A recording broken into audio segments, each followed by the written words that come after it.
Hello everyone and welcome back. Today we're gonna be taking a look at Marco. He's a dual carded leader for life. His leader states, Dawn ×1, active main once per turn, draw one card, then place one card from your hand to the top or bottom of your deck, then give up to one of your opponent's characters minus 2k power. This is very nice with the addition of ST15, because we got some new cards which actually make the deck really playable, and it's not the top meta tier deck, but it's super fun to play, and I'm gonna walk you through the cards that I've put together in my deck list, and let me know in the comment section down below what you think about it. So first of all we have Otama. It's just a 2k counter, but on play you can give up to one of your opponent's character minus 2k power this turn.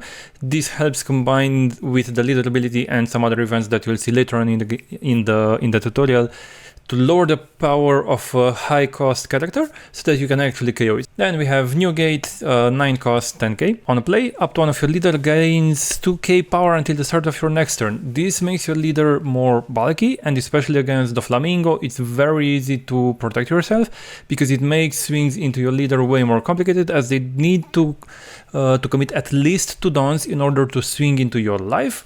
That usually buys you some more time. And on attack, if you have 2 dawns attached to it, you can KO up to one of your opponent's character with 3k or less. With your leader ability, that's usually gonna be a 5k, and you get to do that every turn this big guy remains on the field. Jozo, just a 2k counter, an emergency rusher if you have 2 or less life and you're white build pirates, and Marco is a white build pirate leader.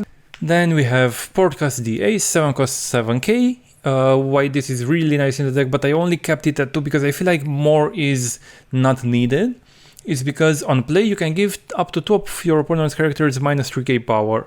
Then it gains rush in this deck. So you can give minus 2k from leader, minus 3k from ace, and usually you can try to kill or clear the board if needed. So this is just an emergency board clearance, and since it's a rusher, it's also a good target for Sanji, which we're gonna see in a moment later on. Marco, 5 cost 6k power, 1k counter. On play, KO up to one of your opponent's characters with 3k or less, and why it stays on your turn, because on KO you may trash one event from your hand and play this character from trash rested. So this does not work if it's trashed, but if it gets to be KO'd, usually by Lucci and BY Luffy if they play Pop Sabo, you get to play it from trash by just discarding one card, but you cannot KO up to one of your opponent's character because it's only on your turn. Next we have Riley, probably the bread and butter of this deck. On play, so 8 cost 8k counter. On play, choose up to 2 of your opponent's character. Until the end of your opponent's next turn, give one character minus 3k and the other minus 2k. Then you get to KO something with 3k or less. Combined with your leader ability, so this would be a 6k usually, but with Marco, with his ability, you can actually target an 8k, and the other one would be with minus 2k for the rest of his next turn. This is usually the best target you get for Sanji, but we have quite a few in the deck, so it's up to you and your playstyle to see which one you want to cheat out. Then we have Newgate, probably the first edition from ST15. It's an amazing card. On play, give your leader or one of your characters up to one rested Dawn. Active main, you may rest this character and then KO up to one of your opponent's character with 5k or less power. With your leader combined, this is a 7k. With Otama, it's a 9k. So usually with like 7 dawns, you play Newgate, Dawn on leader, you play Otama, 8 dawns used, and then you have the Dawn on leader, you draw one, you put it on the bottom or top, minus 2k, and then you can rest Newgate to actually KO something. This is more control-like, but I think it stabilizes the deck very well, especially against the Flamingo, which is currently pretty strong. As you can see, we don't have any EZO in the deck. I think that if you encounter Smoker, it's just a liability, because you make the leader a 7k for the rest of the turns, and usually they don't KO it, so it's a little bit more inconsistent if you do it like that against certain matchups. It might add to your consistency overall, but I feel like this build works pretty well, but you can let me know if and once you try it out. Then we have Touch. It's just another 2k counter, but it can be an emergency minus 2k, so his ability reads, if your leader is Whitebeard Pirates, give up to one of your opponent's character minus 2k power for their turn. However, it's a worse Otama, because you take 1 life. Then we have the next edition from ST15. This is an amazing Portgas the Ace card. 5 cost 6k power, and it's a 1k counter, which is insane. But this character gains rush if your leader has Whitebeard Pirates. And of course you can see the theme, most of the cards are Whitebeard Pirates. If this character would be removed from play by one of your opponent's effects, instead you may give this character minus 2k for the turn. So basically, if they want to swing into it, they usually remove it. You give minus 2k power to it if they KO it or bottom deck it or stuff like that. And then they have to swing in a 4k body. Of course, that's not very difficult. However, it does buy you a turn because you kind of save an attack to your life. Next we have the Flamingo, 3 cost 4k power, 1k counter. It's a blocker. However, on play you can look at the top 5 cards of your deck and return them to the bottom of your deck or to the top in any order. This is especially good if you want to set up your future turns. It's a very good opener. If you go second, you have Dawn on leader. You can play the Flamingo, see what you want to draw from it. Maybe you need a 2k counter or something like that. And then you can arrange it for the rest of your turns. However, you need to be very cautious because as opposed to the Flamingo, you usually draw one and put one back either on the top or on bottom. And that means that even if you play the Flamingo, you need to keep in mind, okay, did I put 2 cards on top? Okay, this is a draw from leader. Do I need to even draw from leader or not? So you need to keep that in mind whenever you place your top 5 cards with the Flamingo. Then we have Charlotte Pudding, 4 cost 4k power, 1k counter. This is one of the cards that you want to play just for those matchups like the yellow ones or BY Luffy, where your opponent usually has a lot of cards in hand. What Pudding does is on play, your opponent returns all of their hand cards to their deck and then they draw 5. If you have matches where you know that your opponent actually search a lot, filter their hand and such, you can just Pudding them at the right moment and then you can win a lot of tempo just from this particular card. Next we have Sanji. On play, reveal the top 1 card of your deck. You may put into play up to 1 revealed character with a cost of 9 or less other than Sanji. So you can't put another Sanji and then chain him all over again. Usually use leader ability on Tendons. Place something on top and then play Sanji. Usually your targets are Newgate because this is one of your best cards that you can cheat out. You get to be a 7k base leader for the next turn. And you have 2 big threats on the board. So you have 2 9Ks on the board. However, with Newgate, you don't get much board control. That's only when you need to push for the little turn. However, with Riley, you can cheat out, you can play Sanji and cheat out Riley. And with your leader ability, try to KO something with Riley and clear the board with it. The other option, usually one of the best, I think you'll see this a lot in my game footage later on, is going to be Sanji. For 9, play Sanji and then cheat out Newgate. Dawn on leader, you have a 7k leader and then you get to draw 1, filter your hand a little bit, -2 to something, and then with Newgate pop it. Of course, it does get rested, but it can be a pseudo blocker for you if you need it. And if not, you're gonna have another board clearer the next turn. You don't get to swing with it, but you have a guaranteed KO on one of your opponent's characters. Next we have a set of events. Sequake, 1 cost. If your leader is Whitebeard Pirates, KO up to one of your opponent's character with 3k power or less. This translates to a 5k with Marco. Is usually very good, especially in your first 3 to 4 turns, because most of the characters are 5k power, and with Marco you can reach that threshold just with your leader ability. Next we have 2 of Fire Fist. 3 cost, discard 1 event from your hand, KO up to one of your opponent's character with 5k power or less, and one of your opponent's character with 4k or less. So this is either a 7-4 or a 6-4. Usually you want to go for the 6-4, especially with the Flamingo. They get to cheat Boas, Jinbe, Weevil, so with this you could actually KO Jinbe and Weevil and swing at life while doing so. Next we have Bad Manners Kick Course, 0 cost event. You trash 1 card from your hand and up to one of your leader or characters gains plus 3k power this turn. We do play a lot of bricks, so we kind of need at least 2 of those. I'm debating whether I want to kick it up a notch to 3, but I feel like 2 is like the sweet spot for it. at least right now. Then we have 4 of Sanji's Pilaf. This is especially nice if you get it out of life. Of course, that's what every Nami player states usually with Sanji's Pilaf. You don't have many plays early. Draw more cards with Sanji's Pilaf. That card advantage can help you a lot. Of course, be aware that many blue decks play Pudding nowadays, so you don't want to go too high on the card numbers in hand, because you might get hit by Pudding yourself. Then we have only 2 of Gravity Blade. What it does is a 7 cost event. It's navy, so it's not searchable with anything you could put in the deck.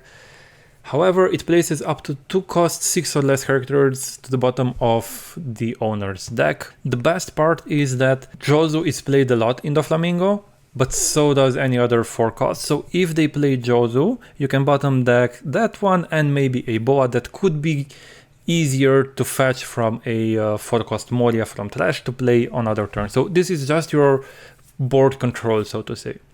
Next, you're gonna see a couple of games. Let me know in the section down below what do you think about my build. Don't forget to like, share and subscribe. We got Marco versus Vivi. Red and blue against red and blue, the original one. I can play Newgate on curve, but that's pretty much it. Let's mulligan. But yeah, that's a little bit better. Dawn on leader, draw, place on the bottom. I don't think I need a 0 cost. I already have all my top end. I'm curious to see what build they play. They might be the Animal Kingdom one, but yeah, that's a story for another day. So swing for 8 at life, then draw 1. I think I'm gonna, so 3, 5, yeah, place Doffy on top and pass. Next turn, yeah, maybe we could have placed it on the bottom. 2 Doflamingos might be a bit too slow for it, but yeah, let's see. We can't pop this, so instead what I'm gonna do is Doflamingo, arrange our top. I don't think I like them, so I'm just gonna place them at the bottom, doesn't even matter. 2 Dons on lead, yeah, don't need 2 Rileys, -2 to Shuraya, and swing for 7 into 5. So you can't just counter 1, that was specifically done so that you can't actually use Shuraya in that turn. Now if they got the Chopper, they can play the 3 OP8 Chopper, give it rush, and swing with him and actually get 2 characters on the board with a potential 3rd one. Okay, so they swing with Gion, 1k. I'm just gonna give you a Doflamingo. So if I activate an event, you get to punish me for it. Okay, not bad. So draw 1. Do I need that much counter? Let's do some filtering. I put Jozu on the bottom, -2 to Gion, swing for 7, and then play Marco and KO Gion. So 7 at life, we're both at 4. They have 10 cards in hand. Pudding will be amazing in this game. We play Marco, KO Gion, and pass. Luckily, they can only give rush to 1 character on a turn. They do draw 1. So if we get a Pudding, we can actually punish their large 10 cards hand. But it's gonna be more than that soon. Okay, they just play a Borsalino. Ooh, and we get the Pudding. Well, sorry, but I have to do it. So we can go, actually first 1 down on leader, ability. I don't need the event, -2 to Borsalino. So we can go 7, 7, 9. So 7 at lead with Marco. They lost quite a few cards over there, so they might just take this one. And yeah, I think they guard the 7k and take the 9k. Or not. Maybe they were expecting a Doffy blocker instead? Let's see. Or they have a Rat Beam. Not quite, but similar. That's just a 3k. And counter with 2 1ks. I see this as an absolute win. Especially since from 10 cards, they took a life. Well, yeah, they took a life and they're back to 4 cards in hand, which is again, pretty good win. Okay, they play a Boa, give it rush, and then swing 9, 8, 9. Leave 1 down for some event. I'm just gonna counter this one and take the Borsalino hit. Ooh, okay, that's nice. Now, how do we want to play this? Dawn leader, draw, not a Sanji. Place Newgate on the bottom. I don't think I need you. So this is a 6. If I play Riley, I give this 3, I can KO this one. This is gonna be a 6 and I can swing into it. So -3, -2, KO Boa. So this is at 6. Let's go 6 into 6 with leader. Unfortunately we can swing with Marco, but luckily we got Pudding to swing 5 into them, unless they have another Happiness Punch, which would lower the power of Pudding for this turn. And unfortunately they do have it. Okay, so that's gonna be our turn. And pass. We have 5k counter in hand, and we also have a new gate. So next turn, if they decide to swing into us because they don't have any other option, we can counter probably pretty easy that one. Maybe they have a Kaido, just draw 4, and then swing into towards Salino, play a new gate and leave it untapped. Okay, the Gravity Blade, the Marco and Pudding, not bad, so they only have 3 downs left, so that's at 6, 7, yes, 7 at us. I think I'm just gonna counter 2 and 1, because I need to stay at as much health as possible with it. So 8 into 8, yeah, draw 1, place on the bottom. I really want to see my Sanjis. So this is now a 6. If we play the new gate, we can do it like this. So we can go 8 into 6 with leader, they let it go. Play new gate, give down to Riley, 9 at lead with Riley, and they take. They have 5 in hand, 1 life, and they should be able to KO one of our characters if they play, for example, Shanks, the tank of Shanks. But we're in a pretty good position right now. If they play anything lower than that, it should be fairly difficult for them to do anything. Now they're gonna swing 8 into 5, and we have exactly 3k counter, so we can't do much about it. So they get our Riley, yeah, they gave it rush, but maybe we can just try and push for the game, because they don't have any dons up. So that should be our chance right here. Let's see what do we top deck. Oh, really nice. Draw 1. Place on the bottom. I don't think I need the ace. -2 to Riley. Is at 6. Play Riley. Choose 0 characters. KO Riley. So now we can go 6, 5 and 7, right? So no, 6, 7.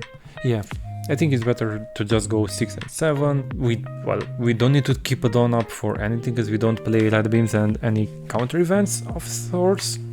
But it's really nice that with Marco you get to cycle that much. Okay, 7 at life. Yeah, they just gave us a 2k to that hit and a 0 cost event with a new gate and pass. I think it's really difficult for them to come back from this point, especially since we get to cheat out characters if we get the Sanji, but the fact that we can play something and KO what's on their board usually means that when they give rush to something, they can't do much. So let's see, I think we have a mathematical lethal, so 9 at lead, and then everything else on leader, regardless of what they get, because they don't have badge or any heal events. Red beam, attach all active done, and 14 for game. Yeah, GG.